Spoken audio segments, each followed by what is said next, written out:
আমি জানি না, মেবি নজরুল ইসলাম কিছু একটা এরকম। আমার বাবারও বয়সে বড় উনি, হ্যাঁ, আসিয়ান গ্রুপের চেয়ারম্যান। তো ইমন নামে তার একজন ব্রোকার আছে। ইমন আমাকে গত 1 মাস ধরে নক করতেছে। আমি দেশের বাইরে থাকি, ম্যাক্সিমাম সময় কাজ না থাকলে বা আমি ফ্যামিলি নিয়ে থাকি। এখানে সব সাংবাদিক আছে, কেউ বলতে পারবে না আমি উচ্ছৃঙ্খল জীবনযাপন করি, কেউ বলতে পারবে না যে আমি উচ্ছৃঙ্খল জীবনযাপন করি। আমি খুবই চুপচাপ শান্ত মার্জিত একটা ফ্যামিলি। আমাকে ইমন ফোন করে বললো যে আপু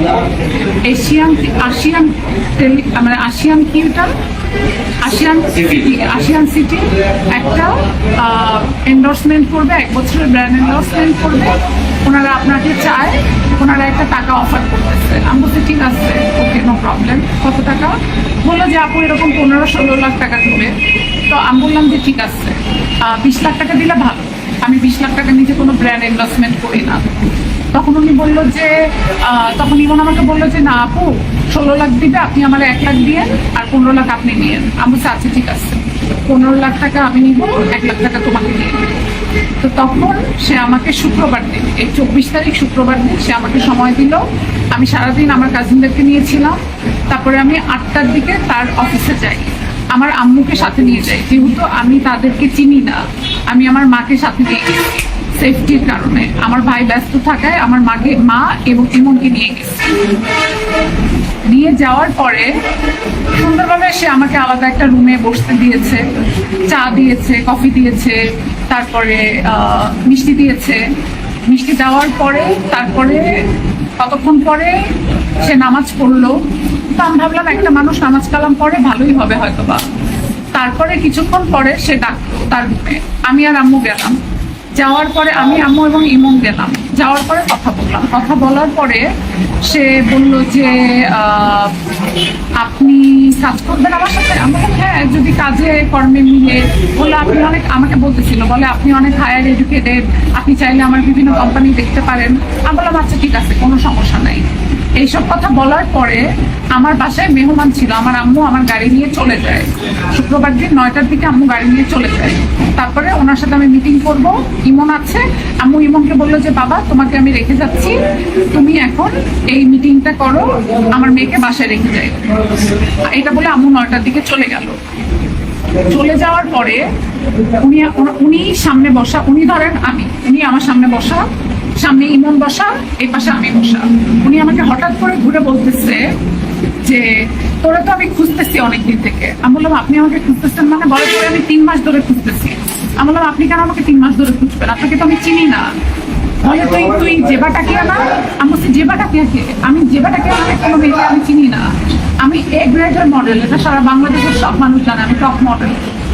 আমি এ গ্রেডের কোনো মডেলের নাম আসলে আমার নাম আসতে হয়, কিন্তু খুব দুঃখের সাথে আজকে আপনাদের সবার সামনে আমার আসতে হয়েছে। কারণ আমি সারা জীবন ওমেন এম্পাওয়ারমেন্ট নিয়ে কাজ করছি। আমি সবসময় মেয়েদেরকে নিয়ে লেখালেখি করি। আমাদের যে প্রধানমন্ত্রী জনাব তারেক রহমান, তার ঘরে মেয়ে আছে।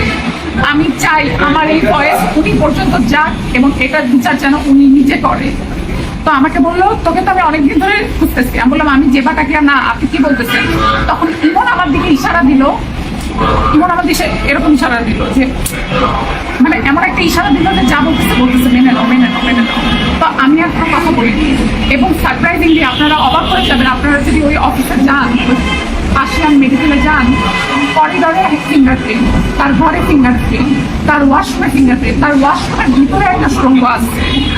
তার ওয়াশরুমে আমি যখন ঢুকছি আমার ওয়াশরুমের জন্য, দেখি যে ওখানে আরেকটা সুড়ঙ্গ আছে, ওই সুড়ঙ্গ দিয়ে সে ঢুকে। এরপরে সে আমাকে কি বললো যে তুই আমার থেকে টাকা নিয়ে পর্দা কিনছিস 7 লাখ টাকার, তুই মোহাম্মদপুরে মিরপুরে থাকিস না? আমি বললাম মিরপুর, এখানে আপনারা কতজন জানেন যে আমি বনানী থাকি? বলেন আপনারা মুখ দিয়ে যে আপনারা জানেন কিনা আমি বনানী থাকি। আমি আজকে 7 বছর ধরে বনানী থাকি, এখানে অনেক সাংবাদিক সাক্ষী আছে। আমি বনানীতে থাকি, আমি বনানীতেই সব আমার বনানীতেই বাসা। আমাকে সে বলতেছে তুই ইয়েতে তুই থাকিস হচ্ছে মিরপুরে, তোর বাড়ি ব্রাহ্মণবাড়িয়া। তখন আমাকে পাশ থেকে ইমন বলতেছে যে আপু উনি আপনাকে জেবাটাকিয়া ভাবতেছে। জেবাটাকিয়ার বাড়ি হচ্ছে ব্রাহ্মণবাড়িয়া, জেবাটাকিয়া মিরপুরে থাকে। জেবাটাকিয়া 1.5 বছর তার সাথে সম্পর্ক করে তার থেকে 1.5 কোটি টাকা নিতে, 3.5 লাখ 4 লাখ 5 লাখ টাকার পর্দা কিনছে, 7 লাখ টাকার ফার্নিচার কিনছে, বিভিন্ন জিনিস কিনছে এবং ওনাকে অনেক সময় বসা রাখছে। উনি জেবাটাকিয়ার প্রেমে পাগল ছিল। এরপরে জেবাটাকিয়ার স্বামী যখন বিদেশ থেকে আসছে, জেবাটাকিয়া তখন সব কন্ট্যাক্ট বন্ধ করেছে। সে সব জায়গা থেকে কন্ট্যাক্ট বন্ধ করে দিয়ে ওই লোককে পিচ করে টাকা পয়সা নিয়ে চলে গেছে। এখন এই যে আশিয়ার নজরুল, সে আমাকে জেবাটাকিয়া ভাবতেছে। মানে সে এমন একটা লোক, সে কালকে আপনাকে চিনলে আজকে আপনাকে চিনবে না, এই টাইপের। এরপরে সেই ইমনকে ঘর থেকে বের করে দিল। ইমন তুই বের হয়ে যায়। বের হয়ে আমাকে বললো তুমি ওই সোফায় যেয়ে বসো। দূরে একটা সোফা দেখা গেল যে ওই সোফায় যেয়ে বসো। আমি বসলাম, যে ভাবলাম যে হয়তো কথা বলবে, দূরে যে বসছি। এরপরে সে 2 হাত দিয়ে আমার রশি দিয়ে 2 পা বাঁধলো আমার, এবং সেই রশি আমাকে বলে এই রশি দিয়ে হাসিনা রাজাকারদেরকে ফাঁসি দিছিল। তারেক রহমান আইসা আমার পায়ের কাছে পড়ে থাকে, হাসিনা আমার পায়ের কাছে পড়ে থাকে, সালাউদ্দিন আমার পায়ের কাছে পড়ে থাকে। তোর মতো মাইয়া মরলে আমার কিচ্ছু যায় আসে না, আমি প্রতিদিন মাটি চাপা দিয়ে রাখি। আমি শুধু বলছি আপনার নিজের ঘরেও মেয়ে আছে, এতটা নির্দয় হয়েন না। আল্লাহ বলছে এত নির্দয় হয়েন না। আপনারা আমার অবস্থাটা চিন্তা করেন, আমি ওই রুমের মধ্যে একা, একটা মানুষ নাই, তার যত লোকজন আছে সবাইকে সে বের করে দিছে, দিয়ে আমার হাত বাঁধছে, আমার পা বাঁধছে, আমার ফোন গুনে ছুঁড়ে মারছে, মেরে আমার গলা চিপে ধরছে। এভাবে গলা চিপে ধরে আমাকে বলতেছে বল আমাকে কেন ঘুরাইছিস। ভাই তাকে আমি জীবনে ওই দিন প্রথমবার দেখছি। ইমন আমাকে জেবাটাকিয়া সাজাইছে তার সামনে, ইমন আমাকে জেবাটাকিয়া সাজাইছে তার সামনে। আমার বয়ফ্রেন্ড আছে, আমার বয়ফ্রেন্ডও এটা দেখতেছে, আমার বয়ফ্রেন্ডের অনেক লোক এখানে আছে, আমার বয়ফ্রেন্ডও জানে আমার কথা হইতেছে, আমাকে কেন এটা করা হইলো। এবং সে আমাকে আমার শরীরের ক্ষত আপনারা সবাই দেখছেন নাকি দেখেন নাই? দেখছি। আপনারা দেখছেন? জি। আমার এইগুলা, জি। আমার বাবা মা আমাকে জীবনে টোকা দেয় নাই।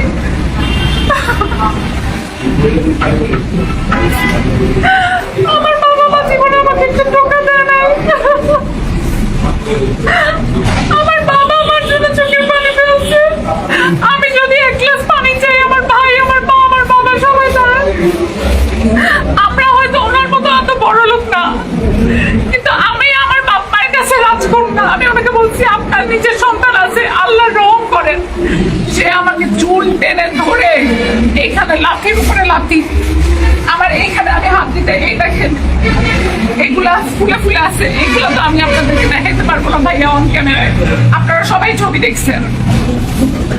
আমি যদি একটা অপরাধ করে থাকতাম ভাই, আমাকে যা শাস্তি দিবেন আমি মাথা পেতে মেনে নিব, কিন্তু এই জিনিস আমি তারেক রহমান পর্যন্ত নিয়ে যাব বিনা কারণে। অন্য মেয়ে ভেবে আমাকে কেন মারা হইল, আমার অপরাধটা কি? তার সাথে তাকে আমি জীবনে দেখছি ওই দিন প্রথমবার।